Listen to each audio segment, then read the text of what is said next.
Hi and welcome to Hyundai Power Products. My name is Adrian and today we're going to look at this HYDAP900E Dual Action Polisher. So I'm going to open the box, lay the contents out on the table and you can see exactly what you get. So I've opened the box and as you can see it does come in this really useful storage and carry case. So I've laid the contents out as you can see and I'll just describe them. We have the actual polisher itself here and we have the two handles. We'll show you how to fit those. Various tools, little spanner, two Allen keys. There are some bolts and washers. Here, it does actually come with a spare pair of brushes. It has 5 different types of applicator, as you can see here, with a woolen bonnet as well, or a wool effect bonnet. Okay, we'll show you how these are fitted and how to use them.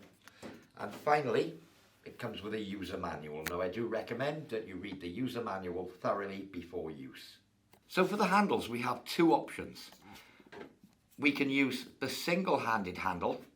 So you would operate it, let's say for instance I'm left-handed, so I'd be holding the back end with a trigger and I'd fit the handle in here. Another option is you can use it like this. And of course there is a third handle as well which will fit on the top, and you can adjust that to where you'd like to have it. Okay, so there are actually several options, but two options of handle. So what we would need to do, now I'm going to put this handle on this side of the unit. Being left-handed, that suits me. You may want to do the other side. So I'm just going to remove this screw from the side of the unit using the Allen key that was provided. And as you can see, once that screw's removed, I can just screw the handle into the side of the head unit. So that would be one configuration. I can use it like this, I can use it like this. Okay, so that's configuration 1. Obviously, much the same configuration with this handle on the other side for right-handed people, but it's all down to your own preference. We've done the configuration 1, let's show configuration 2. So I'll just remove the bolt from the other side. These are pretty much transit bolts. So once we've removed these, I'll place them to one side. And in the kit does come these longer bolts and washers. Oops. We're going to be using these, 2 of these. So I'm just going to remove the handle that we fitted first of all. Place that to one side. So I'm just going to locate the D handle on the top. Just spring it into place roughly. And then using my Allen key, I think I need the larger one of the 2, which is here. I'm just going to get that bolt started in the hole. You may have to just locate it, give it a little push, but it should screw in freely. And there you are, that one's started. So I'll go to the other side and do exactly the same thing. So as you can see, I fitted the D handle on now, and I've got that top grip configuration. So it doesn't matter which hand you use it in, left or right, you have the options. So I've got my various pads here, all lined up, these 5 pads. This is your base pad, and it says 6-inch sanding pad on it. And you'll see it has this hook and eye type attachment on the one side. This side obviously faces away from the machine. So if I come to the machine now, you'll see this hexagon shape.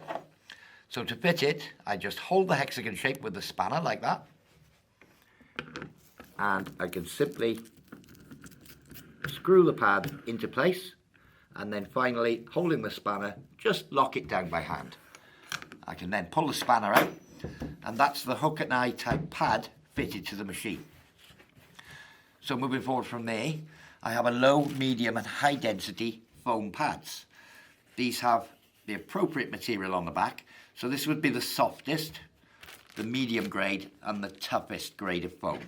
So I'll put the softest one on, place it centralized, just push it down firmly, and that's that pad in place.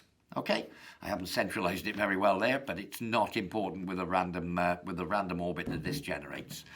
Obviously, if you ever need to remove this pad, in with a spanner, just locate the hexagon. There we are, I found it, and then anti-clockwise. A little bit more. There we go, and we can remove that pad simply. So to change or remove pads, they simply peel off, and I'll see if I can do a better job this time. That's the hardest pad, the firmest. and that's far better. Okay, so that's fitting and removing the foam pads. Now, of course, we have this polishing bonnet as well. I can fit the polishing bonnet directly on here, but what I tend to do is to use it in conjunction with one of the pads. So I'll just use this high density one. Here we are, which is the firmest of the pads. And then the bonnet simply slips over the top. So I'll pull it down firmly all the way over. I've just captured one of my pieces of string, my little ties. There we go.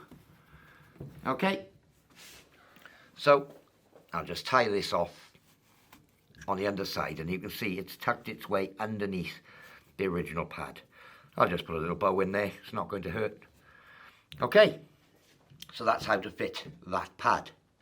So as you can see, the unit does come with ample power lead. I'll just take the protector off the plugs. As we all know, we should always remove this paper label when using a new appliance, because obviously if you do get sparks or anything with a plug, that would be a fire risk. So always take those labels off, just a handy little tip there.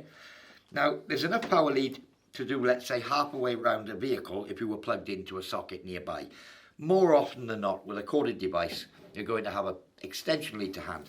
So I'm just going to plug this into the extension lead for demonstration purposes. So let's go through the controls on the machine.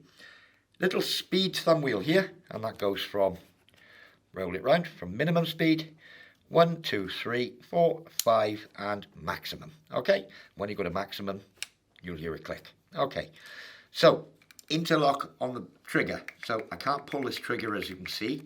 I have to push this button and then pull the trigger. That saves just inadvertently starting it up. So I'll push the button, pull the trigger, and it will start up. Here we are. Now, as you can see, it's doing a rotational motion there because I'm not in contact with the surface. I've got my bench here. This might make a little bit of a noise, but as you can see, when it's on a surface, it doesn't actually spin. It oscillates like it should. So that's in a high speed there. Now, obviously, that would be a little bit harsh for car bodywork. I'll just put it into a slow speed. Okay, so it does that random pattern, as you can see. So that's the general operation of the machine. So just a little bit of safety. Obviously, I'd strongly recommend that you wear suitable protective clothing when using something like that. Goggles is a good idea because you could get flying polish, that sort of thing.